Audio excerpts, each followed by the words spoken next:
O novo puzzle geoestratégico exige novos mercados e novos parceiros. O mundo de negócios não pode ser monogâmico. O passo do Mercosul é um passo pequeno, mas relevante para isso.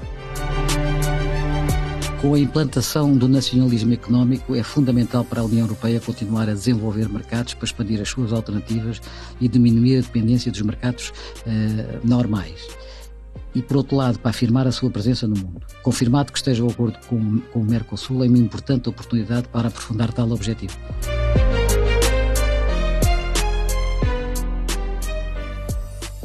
Olá, eu sou a Maria João Baba e bem-vindos à Partida de Xadrez, um podcast do Jornal de Negócios com Gonçalo Moura Martins e António Ramalho, que de 15 em 15 dias olham para o tabuleiro da economia e analisam as jogadas. Neste episódio olhamos para os novos mercados que se podem abrir a Portugal com o acordo comercial entre a União Europeia e o Mercosul. O documento foi fechado em dezembro do ano passado, depois de uma negociação que durou 25 anos, e Ursula von der Leyen já disse que pretende que seja assinada a 20 de dezembro. Com um mercado potencial de mais de 700 milhões de consumidores, esta será uma das maiores zonas de comércio livre do mundo e um passo importante para a Europa reduzir a sua dependência dos Estados Unidos e da China.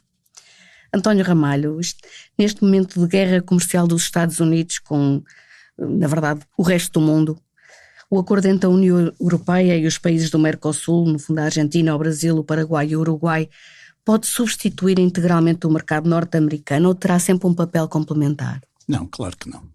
Bem, a primeira coisa que há que recordar é que, sendo um acordo que demorou 25 anos a ser criado e construído, representa duas conclusões óbvias. A primeira é que não foi orientado para ser um substituto eficaz daquilo que é a situação que nós temos, que me parece, essa sim, bastante mais preocupante, do enquadramento, do equilíbrio europeu, e já falaremos disso certamente, naquilo que é o potencial desequilíbrio que se venha a notar na diferença de forças entre os Estados Unidos e a China. E, portanto, tudo isto precedeu todo este período. Estávamos no período em que a China iniciava o seu processo de desenvolvimento, no tempo em que a Rússia se orientava para fazer parte, digamos assim, de uma comunidade mais larga ou euroasiática, e que os Estados Unidos eram o grande apoio, quer do ponto de vista da defesa, quer como parceiro comercial da Europa.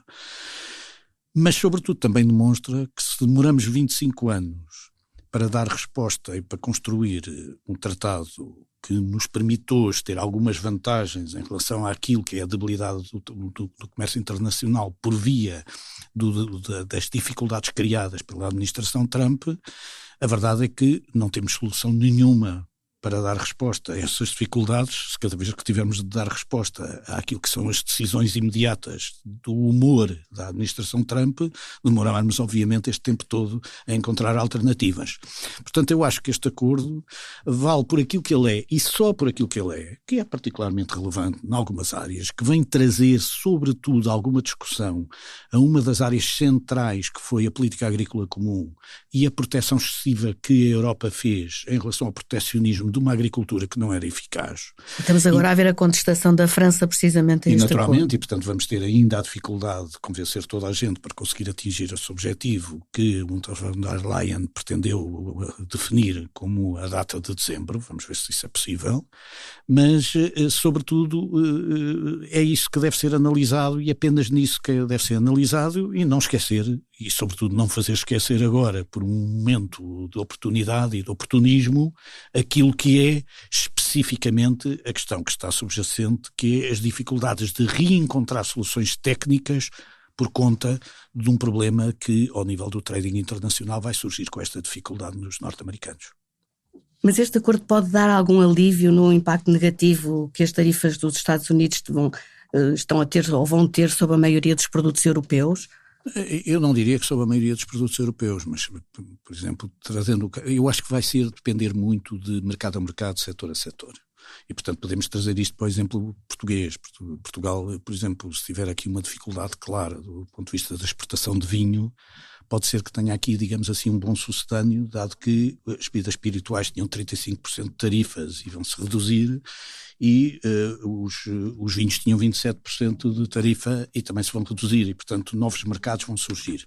Eu julgo que a grande vantagem é reabrir o conceito de que há mercados além Atlântico que podem ser usados e, sobretudo, abrir uma discussão, eu vou ser muito sincero, do ponto de vista estratégico, para aquilo que me parece essencial, que é pensar aquilo que é o continente mais complementar da Europa, que é a África.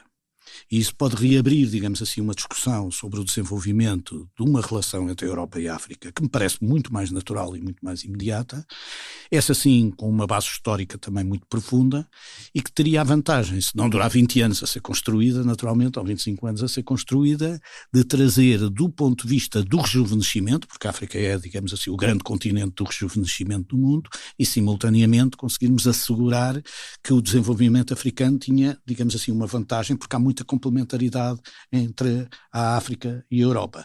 Agora, do ponto de vista do Mercosul, vamos dizer, é bom, é positivo, em alguns subsetores vamos ter alguma vantagem, mas também é verdade que ainda não é absolutamente evidente qual é a redução do efeito sobre os norte-americanos. Nós, de facto, os últimos números dizem que nós tivemos 304 milhões apenas, um bocadinho menos do que aquilo que tem sido a média do ponto de vista de exportações para os Estados Unidos no mês de setembro, mas, por exemplo, quando vamos ver a setembro de 2024, tínhamos tido 256 milhões. Portanto, mas o primeiro mês até da implementação destas tarifas já deu um déficit comercial para Portugal, não é? Já se inverteu a balança. Mas é verdade que foi por circunstâncias pontuais. Portanto, ainda não há números que neste momento nos possam dizer qual é a consequência. Aliás, sabemos que a Comissão Europeia recentemente fez um estudo dizendo que Portugal fazia parte dos 5 países menos afetados pelo sistema de tarifas, mas ainda não verificamos, digamos assim, quais são as consequências.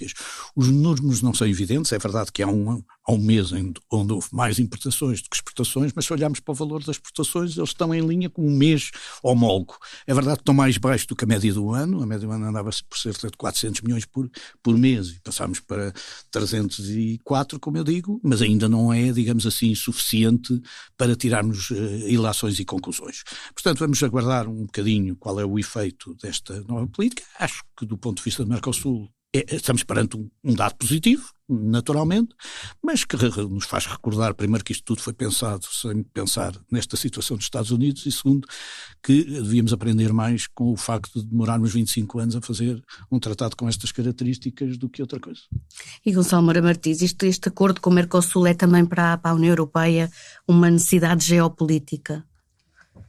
Sim, mas eu só gostava de complementar antes de ir para essa parte da questão da geopolítica, da geoestratégia, dizendo que, curiosamente, os dados do Eurostat para setembro, mês com mês, não é acumulado do ano, mês com mês, as exportações para os Estados Unidos da União Europeia cresceram 15% e as importações só cresceram 12%. Portanto, o déficit que é de superávit para a União Europeia cresceu num mês relativamente aos Estados Unidos. Portanto, há aqui um contrassenso total e agravou-se curiosamente com a China na mesma base, mês com mês. Portanto, ainda está para perceber-se os efeitos reais das tarifas, a sua consistência e a sua perenidade. Eu acho que isso ainda há muito para ver. Agora, relativamente à geoestratégia, há uma coisa muito importante, é que nós percebemos que o nosso grande amigo e aquele com quem a Europa durante décadas investiu numa parceria estratégica, numa proximidade total, a quem entregou a sua defesa, falhou ou quer falhar ou é inconstante, e portanto todos nós percebemos, de repente há um sentimento grande de orfandade. E essa orfandade implica que nós assumamos o nosso destino de uma forma muito mais efetiva. Já o discutimos aqui várias vezes em noutros temas, a necessidade urgente da Europa fazer o step-in do seu próprio futuro em inúmeras dimensões, na dimensão industrial, na dimensão financeira, no mercado de capitais, na dimensão da inovação e principalmente também na dimensão da defesa, e isso implica que ela alargue fortemente e de uma maneira muito mais estreita uma rede de alianças que nos tornem, continuem a dar-nos a nós um papel de destaque no mundo de repente perdemos por este sentimento de orfandade, porque o destaque da Europa no mundo vinha muito de ser um aliado indefectível e muito próximo dos Estados Unidos, e portanto nós beneficiávamos da hegemonia imperial, entre aspas, dos Estados Unidos. Quando ela se rompeu, esta ligação, nós temos uma necessidade absoluta de procurar parcerias com a Ásia, com a China, com a Índia, que estamos a fazê-lo, e agora com o Mercosul e com a África. As pessoas não se esqueçam da África. 2/3 da população jovem, trabalhadora, para os próximos 60 anos está em África, e as pessoas esquecem-se profundamente disso. Ainda que esteja a falar de alguns mercados em que o poder de compra não é propriamente o mesmo. Ainda não é, mas é agora que se lançam as sementes, e agora que se lançam as parcerias, é agora que se lança a relação. Há muitos casos de sucesso em que essa relação já existe. Há uma relação histórica que é muito mais com a Europa do que com qualquer outro continente, embora em alguns pontos traumática, mas existe essa relação com grandes potências europeias, incluindo Portugal, mas este Global Gateway que nós aqui falámos, que são 600 mil milhões que a União Europeia disponibiliza para investimento em outros países, está muito direcionado. Eles estão a tentar muito direcionado para a América Latina, mas também para a África, e fazem-no muito bem. Aliás, eu estive a ler um estudo no outro dia, já há resultados efetivos de práticas que a União Europeia começou com esta comissão já há 4, 5 anos, de investimento noutros países para reter a imigração, e ela hoje está muito mais contida, é preciso perceber isso. Portanto, voltando à sua questão inicial, estava-me aqui a divagar, é importantíssimo que a União Europeia cubra este sentimento de orfandade, pare de chorar sobre o leite derramado e vá procurar outras parcerias. É importantíssimo para a sua economia e para a sua posição no mundo. E, por exemplo, outras parcerias da própria América Latina, para além do Mercosul, com outros países que podem ser importantes para as exportações portuguesas, como o México. A maior economia da América Latina, que é o México, que é importante fazê-la, não é? Quer dizer, o México está hoje muito concentrado em resolver os seus problemas de comércio com os Estados Unidos e com o Canadá, e porque existe sempre uma latência constante numa relação que é muito sinusoidal com os Estados Unidos, por culpa da inconstância dos Estados Unidos. E nós temos que perceber que 80% das exportações do México são para os Estados Unidos, 800 mil milhões de euros, de dólares por ano, tem mais de 40 milhões de habitantes nacionais a viver nos Estados Unidos, as remessas são brutais e, portanto, essa ligação é importante. E acho que a Europa devia ter a União Europeia devia ter uma aproximação mais efetiva também ao México, que é uma economia, enfim, que é a segunda maior de longe da América Latina. E porquê? Porque nós temos que perceber que o Mercosul, eu já disse Mercosul à espanhola, Mercosul, da relação que tem com os Estados, com a União Europeia, 82% é com o Brasil. Sim, portanto, então Portugal, a percentagem é maior, não é? 15% a Argentina, e depois o Uruguai e o Paraguai são praticamente inexistentes. Portanto, é preciso perceber que o México faz falta neste contexto. Depois temos a Colômbia, que está a passar por um momento muito desequilibrado, mas temos economias também vibrantes na América Latina, apesar dos problemas socioeconómicos que têm, que é o Peru e o Chile. O Chile agora num momento de viragem política, a confirmar-se os resultados das eleições, é complicado. Mas sim, acho claramente que a União Europeia faça essa abertura de parcerias. E já o fez, é preciso dizer, ela fez um acordo comercial super rápido com o Canadá, fez com a Índia, fez com outras zonas do mundo, e tem, enfim, com a Ásia também, com Singapura, etc. Mas tem que claramente intensificar essas duas relações. Eu estou-me a lembrar quando discutimos aqui precisamente das tarifas da administração Trump, que o Gonçalo defendia que no fundo os destratados do Donald Trump se deviam unir e virar-se. O António falava da África e o Gonçalo falava na China, não é? Pois, mas ambos os casos nascem, digamos assim, de uma realidade que é o seguinte: não só isso é necessário porque é a consequência natural das portas fechadas que, de alguma maneira, a economia americana está a criar perante o resto do mundo, não é só perante a Europa, é perante o resto do mundo, mas é, digamos assim, urgente porquanto o momento é este, porque a Europa tem um equilíbrio, quer queiramos, quer não, que deveria tirar proveito enquanto tem esse equilíbrio. Se nós olharmos para as cotas mundiais do comércio, a nossa cota mundial enquanto Europa, do ponto de vista das exportações, é 13,9%. A nossa cota do ponto de vista de importações é 12,9%. Isto é, são cotas razoavelmente equilibradas dentro do espaço mundial. Se nós olharmos para os Estados Unidos importa 16,4% e só exporta 10,3%. Ao contrário da China, que exporta 17,8%, a cota de mercado é 17,8%, não é exporta este montante, é a cota de mercado nas exportações do mundo é 17,8%, mas é só importadora de 12,6%. Isto é, existe uma realidade, um desequilíbrio em todos os mercados, enquanto os nossos desequilíbrios são menores. São menores ainda que, em relação aos Estados Unidos, temos de ter cautela. E, portanto, as tarifas do Trump também têm uma justificação na falta de cautela europeia. Na Europa teve um superávit contra os Estados Unidos de 147 mil milhões, ou 147 bilhões, enfim, em linguagem anglo-saxónica, vinha, e durante este período dos últimos 10 anos, nós tivemos 4 anos acima dos 200 mil milhões, 3 anos acima dos 100 mil milhões, e só um ano é que tivemos, digamos assim, um déficit para os Estados Unidos. E, portanto, é normal que os Estados Unidos, que têm uma cobertura do seu movimento de trading de 60%. Mas está a falar só de bens, não é? Não de serviços. Bens, é verdade, de bens, porque em serviços, obviamente, o movimento é diferente e o equilíbrio é outro. Mas do ponto de vista de bens, que é aquilo que é o nosso suporte estrutural e preferencial, nós temos aqui uma posição que objetivamente é uma posição ainda equilibrada. E é nesse momento desta posição equilibrada que há que alargar o espectro das oportunidades. E isso é um desafio para toda a gente. Porquê? Porque toda a Europa, ainda assim, trabalha naturalmente com um registro 70-30, em média. Isto é, 70% do negócio da Europa é para dentro da Europa e 30% para fora da Europa.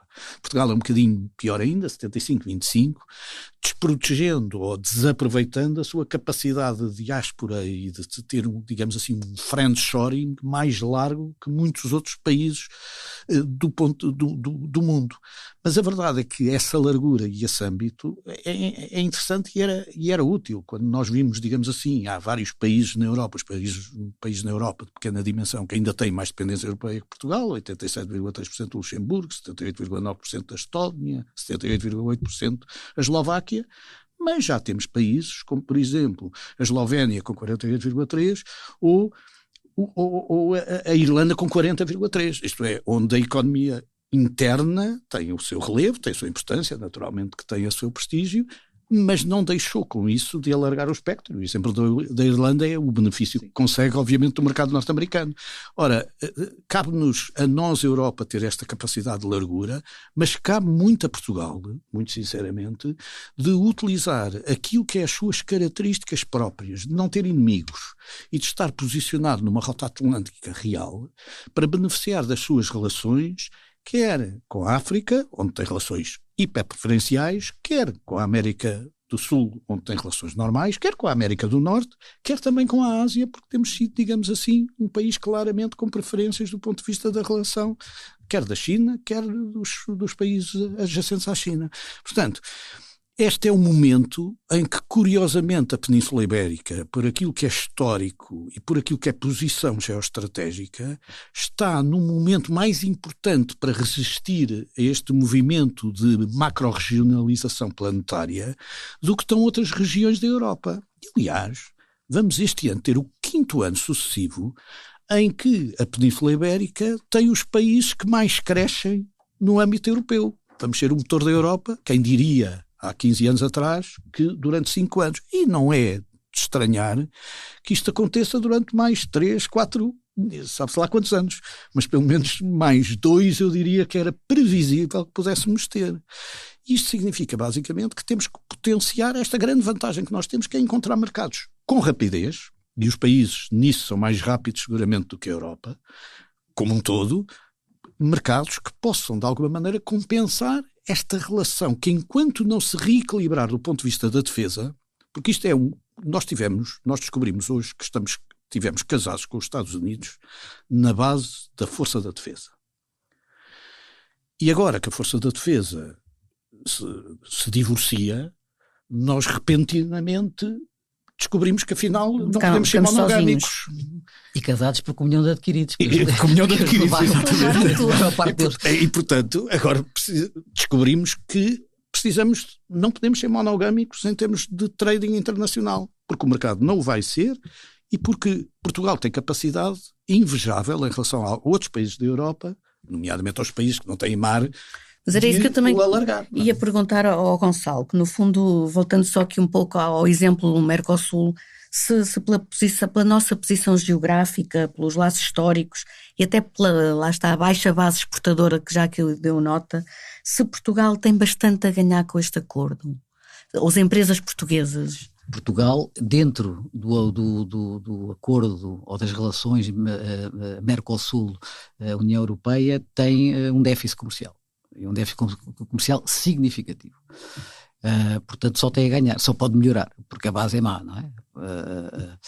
E, portanto, eu acho que Portugal deve claramente explorar essa opção. E acho que, enfim, os últimos dados que nós temos, mas já vem desde 24, a taxa de importação pelas exportações em Portugal está a regredir, ou seja, a balança equilibra-se por causa dos serviços, do turismo, claro. Mas em termos de bens, nós estamos com 73,5% de 2024 e a setembro a coisa não melhorou, para não dizer que piorou. Portanto, obviamente que temos que fazer esse esforço e temos que encontrar novos mercados, porque, por exemplo, enquanto que há uma sensação que Portugal pode não ser dos mais afetados com as tarifas nos Estados Unidos, o que é facto é que a realidade, enquanto na Europa sobe, Portugal está a sentir um efeito mais permanente. Portanto, Portugal tem claramente essa urgência de encontrar novos mercados. E são mercados que Portugal conhece há muitos anos. E o António falou do vinho, mas pode haver mais outros produtos, outras indústrias? Com este acordo, sim. Os azeites, as oleaginosas, todas, porque o acordo com o comércio com o Brasil faz muito à base da agricultura, quer nas exportações, quer nas importações, e obviamente do petróleo e dos óleos. Mas é claramente que Portugal tem muitos produtos de grande penetração no Brasil. Lá está, estas economias do Mercosul estão neste momento, são altamente protegidas, não é? Para qualquer empresa entrar não é muito fácil. Isto tem experiência como gestor de trabalhar nestes mercados. O que é que pode efetivamente mudar com este acordo, nesta relação de Portugal com estes países? Este acordo vai beneficiar, por exemplo, imensamente a indústria automóvel, porque é a tarifa mais alta que existe relativamente na relação Mercosul e União Europeia. E, portanto, tudo o que é manufatura pesada vai beneficiar muito com o acordo. Porquê? Porque relativamente a tudo que são produtos, mesmo processados, mas de base agrícola, o tempo de diminuição destas tarifas é grande. São 10 anos. 10 anos a 15 mínimo, anos que se faz e com cotas, etc. Portanto, eu acho que para Portugal vai ser, apesar de tudo, o benefício não vai ser evidente e não vai ser imediato de todo. Agora, para outras economias vai ter um benefício muito grande. Agora, como gestor, vamos lá ver uma coisa. Eu não estou habituado à exportação de produtos e bens. O meu negócio é serviços, portanto eu faço. Mas isto também vai potenciar investimento, vai potenciar eventualmente contratação pública. Estas economias têm uma capacidade e uma flexibilidade muito próxima dos americanos. É preciso perceber, o Brasil não é igual a Portugal, é completamente, falam a mesma língua, a gente acha que é a mesma língua, muito mais parecido com os Estados Unidos, ou seja, apesar de ser partidos governados por partidos de esquerda, são muito mais liberais, e são partidos que têm disfunções macroeconómicas que nós europeus não estamos habituados. Não é normal termos uma taxa de inflação de 5% e a taxa diretora no Brasil hoje ser 16%. Não é normal, nós não estamos habituados a gerir isso. Porque isso implica uma gestão numa empresa uma gestão financeira e uma exigência do ponto de vista de impacto nos estados financeiros da empresa muito significativa. E são riscos que se calhar não queremos correr, não é? Não, nós não sabemos gerir disfuncionalidades macroeconómicas do ponto de vista internas. A gente estamos habituados a gerir subidas de taxas de juros, descidas de taxas de juros, alguns picos de inflação, mas o nosso pico de inflação é 5%, 7%, já acabaram desde os anos 80 e a partir dos anos 90 que não passam os 2 dígitos, quer dizer, é preciso ter essa noção. E depois, estas economias têm um problema que é uma volatilidade nas moedas muito significativa, e portanto é preciso perceber que com essa volatilidade, essa volatilidade cria oportunidades, porque de repente o nosso produto fica mais barato, ou de repente fica muito mais caro, porque a moeda se desvaloriza fortemente, que é o que está a acontecer agora com o real. Portanto, são economias em que é mais difícil fazer, enquanto que com os Estados Unidos e economias mais maduras como o Canadá, o Japão, a proximidade e a ligação do euro com essas moedas é muito mais estável.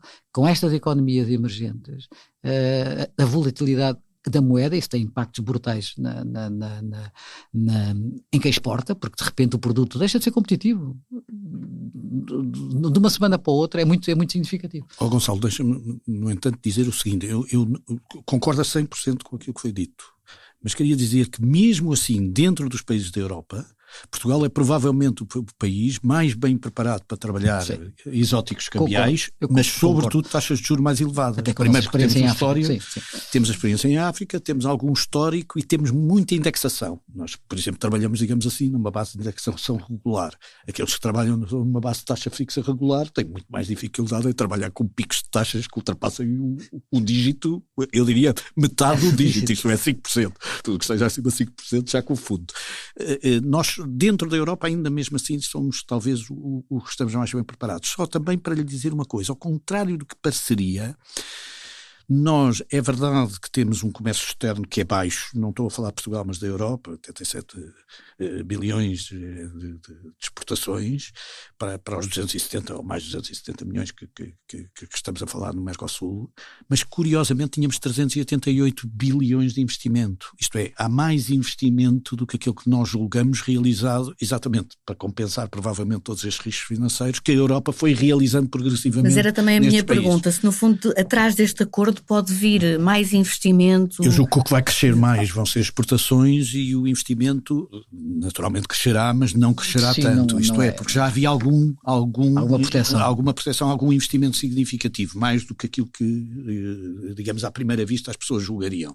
Portanto, já havia alguma integração do ponto de vista dos movimentos de capitais, com algumas características, muito liderado aqui pelos nossos colegas espanhóis que fizeram investimentos maciços, digamos assim, na América do Sul, na banca, comunicações, etc.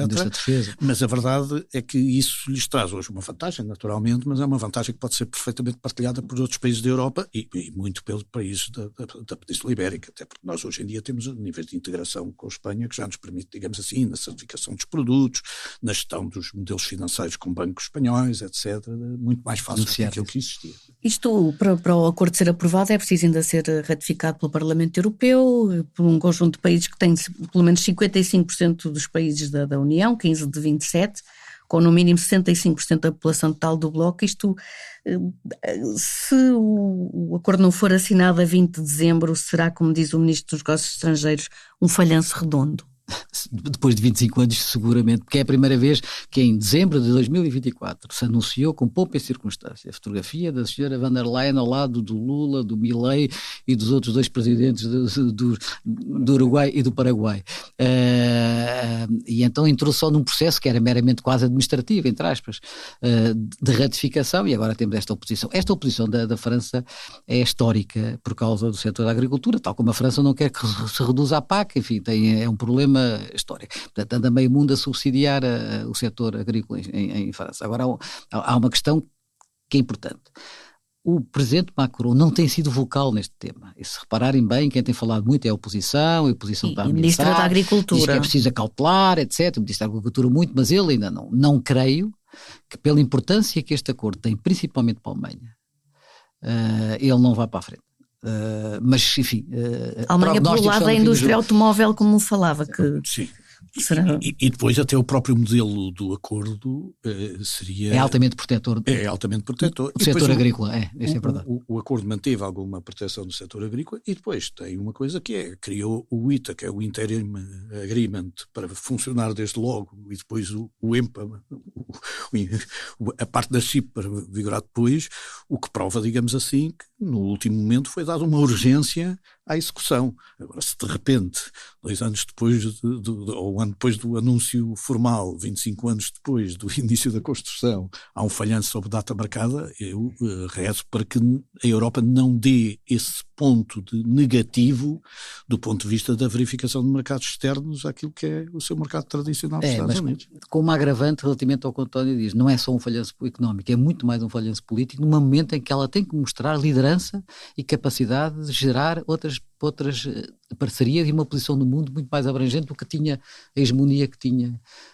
com os Estados Unidos. A solução pode passar, lá está, por potenciar os que vão ganhar e apoiar eventualmente os que possam perder dentro dos países da União, pelo facto deste acordo ter benefícios muito superiores a qualquer prejuízo que tenham para a França ou para a Polónia. Essa é sempre a solução do costume, mas é uma má solução, porque é uma solução que não é de mercado, não é? Quer dizer, é a solução da PAC 2, digamos assim, porque eu acho que tem que haver aí alguma coragem, quer dizer, porque é que nós devemos estar a consumir leite de soja mais caro aqui na Europa comparado aos franceses, ou seja, a quem for, e não comprar mais barato porque é um produto que existe disponível no mundo. Percebe o que eu quero dizer? Não faz muito sentido. Essa não me parece a solução ideal. Eu acho é que tem que haver, as empresas têm que ganhar a sua própria competitividade, os produtores têm que produzir num mundo que é globalizado, que é mais aberto, apesar de tudo, apesar destes retrocessos todos, e têm que ser competitivos em qualquer circunstância.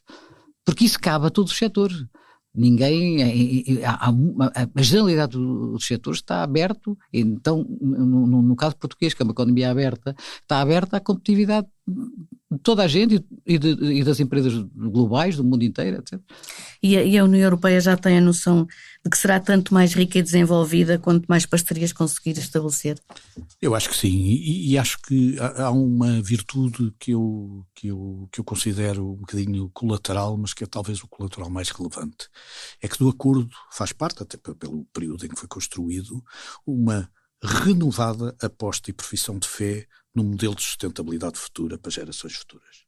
E neste momento onde esse assunto está tão fora do centro das grandes potências dominantes, quer os Estados Unidos, infelizmente, quer a China, como sempre, ainda que tenha vindo a fazer declarações de sentido inverso e esteja a fazer, digamos assim, o seu caminho diretamente para níveis de sustentabilidade muito melhores, ainda assim é um grande maior poluidor, quer a Índia, era absolutamente fundamental que houvesse um líder que, de alguma maneira, colocasse perante o mundo e perante, digamos assim, a realidade do mundo, a preservação da espécie humana na ótica da preservação dos recursos. E este acordo tem esse em cima da mesa. Mas põe esse peso em cima da Ursula von der Leyen. É o peso em cima da Europa. Eu acho que nós temos que trabalhar muito com inspiração, sempre com transpiração, mas muito por convicção. E a convicção aqui é um elemento central. Se nós não somos convictos nesta estratégia que definimos para nós há um par de anos, há um par de reflexões estratégicas longas, tudo isto vai morrer, digamos assim, a decisões momentâneas em que parece que não é útil. Nós sabemos que isto tem soluções pendulares e que houve excessos pendulares no sentido que a proteção ambiental trazia ineficiência económica. O caso do fim dos motores a combustão é um exemplo completo disso. Em 1935, digamos assim, definir uma espécie de autossuicídio da nossa indústria automóvel. Agora, esse exagero... Fizemos isso com o carvão, não é? Fizemos, e naturalmente temos que fazer isto com pés e cabeça. Agora, isso é um pêndulo a caminho do equilíbrio, não é um pêndulo a caminho, digamos assim, do desequilíbrio, conforme está a ser colocado neste momento outra vez em cima da mesa. E, portanto, é fundamental que este acordo também tenha esta vantagem colateral. Não é a consequência imediata, mas é uma consequência importante, sobretudo porque estamos a trabalhar sobre agricultura, muito sobre agricultura e agroalimentar, que é um elemento central na alimentação do mundo. E esta partida de xadrez acaba, como sempre, empatada, e vamos às sugestões. António Ramalho quer sugerir uma exposição. É verdade, é a exposição do momento, é a exposição do Francisco Sá Carneiro e a construção da democracia portuguesa. Já esteve no Porto, onde recebeu quase 20 mil visitantes, e está agora em Lisboa. É uma exposição do arquivo do Pacheco Pereira, da Efêmera, que é sempre uma exposição com muitos dados de comunicação social, muitos dados de cartazes, onde no fundo há uma espécie de colecionismo daquilo que são as coisas do dia-a-dia, mas que traz um arquivo histórico muito interessante para quem se recorde e pense naquilo que foi uma das personalidades mais marcantes entre a terceira via do marcelismo, isto é, a via que se opunha quer a uma estrutura de revolução, quer a uma estrutura de preservação de um regime autoritário, e depois como é que esse espectro foi, digamos assim, na construção da democracia, criando aquilo que foi o partido que Francisco Sá Carneiro fundou. E é muito interessante porque dá-nos outra visão, recorda-nos aquilo que foi um passado recente, e eu que tenho sempre defendido, a última vez defendi uma ida entre avós e netos, acho que esta é para pais e filhos. E Gonçalo Moura Martins, quer falar-nos sobre um livro? Sim, exatamente. Eu vou começar pelo autor. O autor é o Amin Maalouf. O Amin Maalouf é franco-libanês, conhecido, enfim. Ele, em 1975, saiu do Líbano e ficou em França definitivamente, quando começou a Guerra Civil do Líbano. É um escritor de romances e é um jornalista.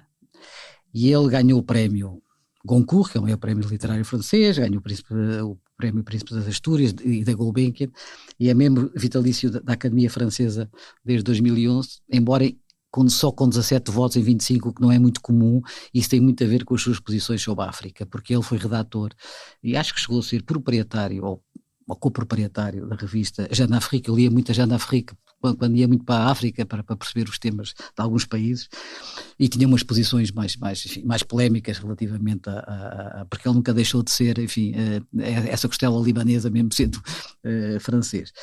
É um tipo muito interessante. Eu gosto. O romance mais conhecido dele é o Samarcanda, e ele sempre nos seus romances contrapõe a civilização ocidental com a oriental, que ele é meio muçulmano, ou tem raízes na família assim. E o livro chama-se O Primeiro Século Depois de Beatriz. É um livro que ele escreveu em 1992 e só foi publicado este ano em Portugal, e é um livro que ficciona o futuro, no sentido em que cria-se um remédio, uma droga,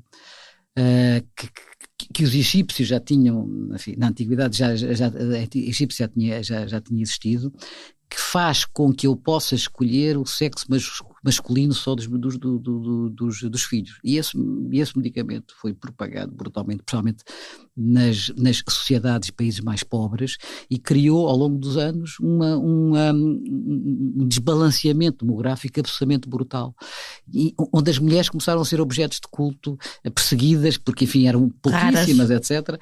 E o livro é muito engraçado porque cria essa tensão, é na prática uma homenagem às mulheres, não deixa de o ser, e também retrata uma profunda história de amor entre pai e